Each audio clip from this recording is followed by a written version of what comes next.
നമസ്കാരം. കഴിഞ്ഞ 2 വീഡിയോയിൽ നമ്മൾ പ്രൊക്രാസ്റ്റിനേഷനെ കുറിച്ച് പറഞ്ഞു, കുട്ടികളുടെ നീട്ടി വെക്കലിനെ കുറിച്ച് പറഞ്ഞു.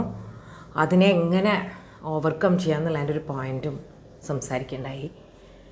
ഇന്ന് എന്താ പറയാൻ ഉദ്ദേശിക്കുന്നത് വെച്ചാൽ, ഈ കുട്ടികളുടെ ഒരു പ്രശ്നം എന്താ വെച്ചാൽ, അവർക്ക് തോന്നുകയാണ് അവരെയൊക്കെ ചെയ്യാൻ പറ്റുന്നതിനേക്കാൾ വലിയൊരു ചാലഞ്ചാണ് സ്കൂളിൽ നിന്ന് കിട്ടിയിരിക്കണേ, അല്ലെങ്കിൽ വീട്ടിൽ നിന്ന് തന്നിരിക്കണേന്ന് തോന്നുകയാണ്. അതിന് കുറച്ച് കാരണമുണ്ട് കേട്ടോ. നമ്മൾ ചൈൽഡ്ഹുഡിൽ തന്നെ നമ്മൾ ഇന്നലെയൊക്കെ പറഞ്ഞ പോലെ നമ്മൾ കുട്ടികൾക്ക് വേണ്ടി എല്ലാം ചെയ്തു കൊടുക്കുകയാണ്. അവരെ കൊണ്ട് ഒന്നും സ്വന്തമായിട്ട് ചെയ്യിപ്പിക്കുകയോ അല്ലെങ്കിൽ എന്താ പറയുക, അവർക്ക് അതിനുള്ള കഴിവുണ്ട് എന്ന് തോന്നിപ്പിക്കുന്ന രീതിയിലൊന്നും നമ്മൾ ചെയ്യില്ല. എല്ലാം നമ്മൾ അങ്ങോട്ട് ഇപ്പോൾ ഡെവലപ്മെൻറ്റ് സ്റ്റേജസിലുള്ള ടോയ്ലറ്റ് ട്രെയിനിങ് ആയിട്ടാണെങ്കിലും ഒക്കെ നമ്മൾ ചെയ്തു കൊടുക്കും. ഇപ്പോൾ ബട്ടൺ ഇട്ട് കൊടുക്കുക, ചെറിയ ചെറിയ കാര്യങ്ങളുണ്ട്, അതൊന്നും ചെയ്യിപ്പിച്ചു കൊടുക്കാതെ എല്ലാം ചെയ്തു കൊടുക്കും. ഭക്ഷണം തനിയെ കഴിക്കാൻ പറ്റുന്ന സമയത്ത് പോലും ഭക്ഷണം വായിൽ കൊടുക്കുന്ന പ്രവണത അങ്ങനെ കാണിക്കും. അപ്പോൾ ഇതൊക്കെ സത്യത്തിൽ കുട്ടികളുടെ ഉള്ളിലുള്ള കുറേ കോൺഫിഡൻസിന് കൂടെ മാറ്റം വരുന്നുണ്ട്.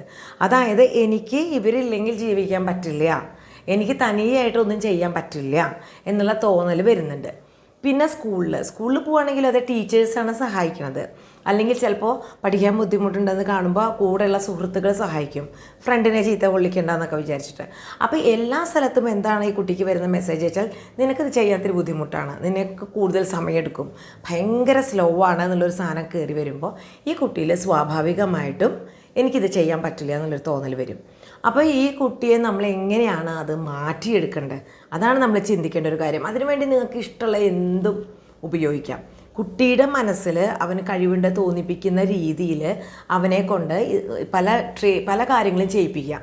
അവന് സാധിക്കില്ല എന്നുള്ള തോന്നുന്ന കാര്യം ഞാൻ കൂടെ ഉണ്ട്, നീ ചെയ്യ് എന്ന് പറഞ്ഞ് കൂടെ നിർത്തി ചെയ്യിപ്പിക്കുക. അത് ഞാൻ വളരെ കൊച്ചു കുട്ടികളുടെ കാര്യമാണ് പറയണത് കേട്ടോ. നമ്മൾ ഏറ്റവും ചെറുത് മുതൽ മാനേജ് ചെയ്താലാണ് ഈ കുട്ടികൾ വലുതായാലും സ്വയം പര്യാപ്തമാവുള്ളൂ. ഇപ്പോൾ ഫോർ എക്സാമ്പിൾ ഞാനൊരു കാര്യം പറയട്ടെ. ഇപ്പോൾ ചില പസിൽസ്, പിന്നെ അതുപോലെ തന്നെ സുഡോക്കോ പോലുള്ള കാര്യങ്ങൾ, ഈവൻ വലിയവർക്ക് പോലും ബുദ്ധിമുട്ട് തോന്നാറുണ്ട്. അയ്യോ എനിക്കിത് ചെയ്യാൻ പറ്റില്ല. എനിക്കൊക്കെ മാത്സ് ബുദ്ധിമുട്ടുള്ള ഒരാളാണ്. അപ്പോൾ എനിക്ക് തോന്നും മാത്തമാറ്റിക്കലായിട്ടുള്ള വല്ല സാധനം വന്ന് അയ്യോ ഇത് എന്താ വെച്ചാൽ പറഞ്ഞോളൂ, അതാ ഭേദം എന്ന് വെച്ചാൽ എൻ്റെ ബ്രെയിനിനെ കൊണ്ട് ചിന്തിക്കാൻ ഞാൻ സമ്മതിക്കുന്നില്ല. ഇതേ തന്നെ പലരിലും ഉണ്ടായിരിക്കും ഈ ഒരു പ്രവണത. ഇത് തന്നെ കുട്ടികളിലും കാണാനായിട്ട് സാധിക്കും. അപ്പോൾ കുട്ടികളെ കൊണ്ട് തന്നെ അവരോട് അത് ചെയ്യാൻ പറഞ്ഞ് ചെയ്യിപ്പിച്ച് കൊണ്ടുവരുമ്പോൾ, ഇപ്പോൾ ഇത്ര സെക്കൻഡിൻ്റെ ഉള്ളിൽ എന്തെങ്കിലും ഒരു കാര്യം ചെയ്യാൻ പറയുക. ഇപ്പോൾ ഫോർ എക്സാമ്പിൾ ഒരു കുപ്പിയിൽ വെള്ളം ഒഴിക്കുമ്പോൾ പുറത്തേക്ക് പോകും എന്ന് പറഞ്ഞിട്ട് കുട്ടിയെ കൊണ്ട് ഒഴിപ്പിക്കില്ല. അപ്പോൾ ഇപ്പോൾ വാട്ടർ ബോട്ടിലൊക്കെ നമ്മൾ തന്നെ ചെയ്ത് കൊടുക്കുന്നതിന് പകരം നീ തന്നെ ഒഴിക്കുക, പൊക്കോട്ടെ, വെള്ളം പോയിക്കോട്ടെ, നോ പ്രോബ്ലം എന്ന് പറഞ്ഞ രീതിയിൽ നമുക്ക് തോന്നുമ്പോൾ വളരെ നിസ്സാര കാര്യമായിട്ട് തോന്നുന്ന പലതും കുട്ടികൾക്ക് വലുതായിരിക്കും. അവരെ കൊണ്ട് ചെയ്യിപ്പിക്കുക, അതിലവർക്കൊരു കോൺഫിഡൻസ് വരും.